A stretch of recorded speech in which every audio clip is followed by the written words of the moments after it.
እንዴት ሰው መክሊቱን ማግኘት ይችላል ብለህ ታስባለህ? መክሊት ያው ስጦታ ነው፣ እግዚአብሔር ላንተ የሰጠ ጸጋ ይባላል። እግዚአብሔር ስራልኝ ብሎ አደራ ያስቀመጠልህ ስራ ማለት ነው። ለምሳሌ ወጣቶችን ታሰለጥናለህ፣ ስራልኝ፣ የኢትዮጵያን ወጣቶች አሰልጥን፣ አንቃልኝ፣ ከእንቅልፋቸው ቀስቅስልኝ አለ። ይሄ አንተ መክሊት ነው። አንተ ተነስተህ እንደኔ ልዘምር ብትል እንዲሁ ስትደክም ነው የምትኖር፣ አይሆንም። ደስተኛ ሆነህ ትቀበለዋለህ፣ እንደገና ይከናወንልሃል ስራው፣ ተደማጭነት ታገኝበታለህ። ይሄ መክሊት ነው፣ ታተርፈዋለህ። መክሊት በራሱ እንደ ዘር ነው፣ የምታተርፈው ነው። ይሄ የበሰለን እህል ብትጠለው ይበሰብሳል እንጂ ሕያው ዘር ግን ያልበሰለውን ብትዘራው እንደሚያፈራ እንደዛ ሕያው ዘር ነው መክሊት ማለትና አንተ ስትሰራው ትደሰትበታለህ፣ ታተርፍበታለህ፣ ትከናወንበታለህ፣ ይከናወንልሃል። ለምሳሌ ሰዎችን አእምሮ የሚያክሙ የስነ ልቦና አማካሪዎች አሉ።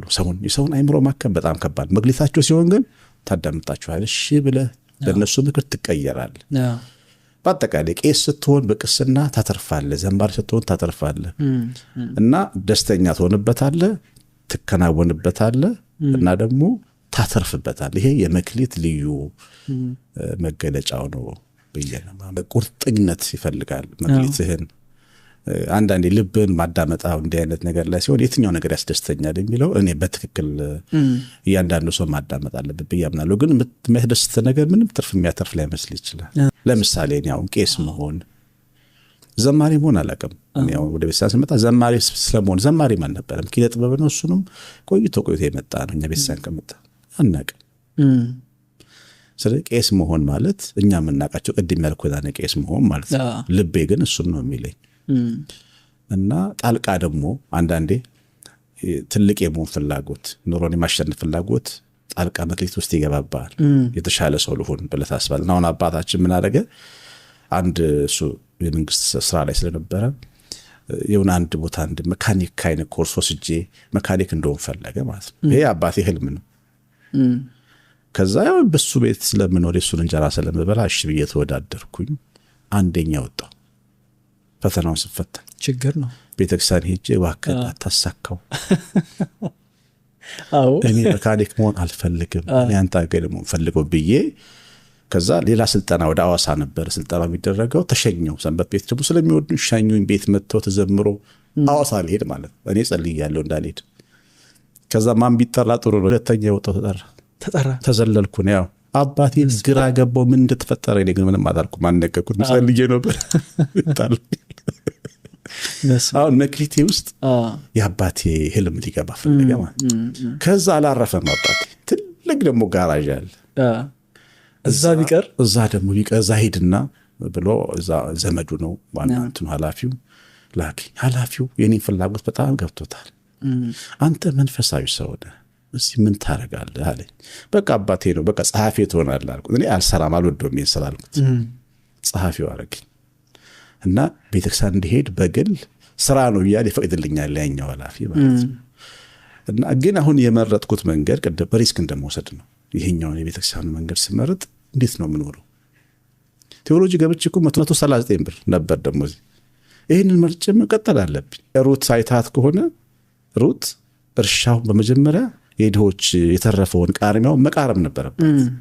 ጎንበስ ብላ ሳይሰማት ሳይከፋት ዛሬ ብዙ ሰበሰብኩ ያለሽ ቀሚሷ ሲሞላ ለሷ ብዙ ነው ያ ቀሚስ። የሩት ግን ልክ አይደለም። የሩት ልክ እርሻው መውረስ ነበር። ግን መነሻዋ ግን ያ በጣም ዝቅ ያለ ቦታ ይመስል ዝቅ ያለ ቀሚሷ ሲሞላ ደስ ብሏት ትሄዳለች። ከአማቷ ጋር ትበላለች፣ ያን ገብስ ታመሰግናለች።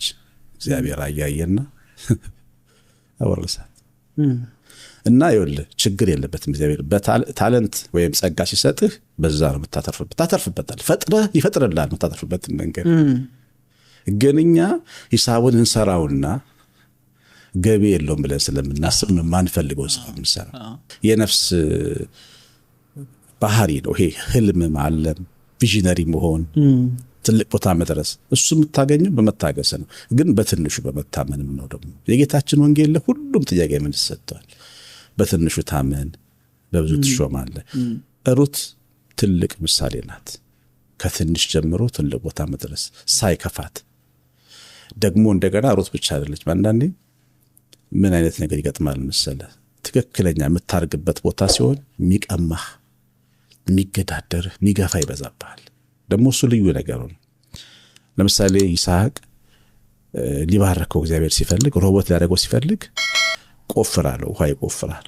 የዛ የከነዓን ትልቁ ችግር ውሃ ማግኘት ነው፣ ውሃ ጉድጓድ ማግኘት ነው። በጣም በረሃማ አካባቢ ስለሆነ ልክ ሲቆፍር የፍልስጤማውያን እረኞች ይመጡና ይሄ አባታችን ርስት ነው የሀገራችን ቆፈር ሲቆፍሩት የሚሏቸዋል። ልክ ውሃው ሲወጣ ይቀሟቸዋል።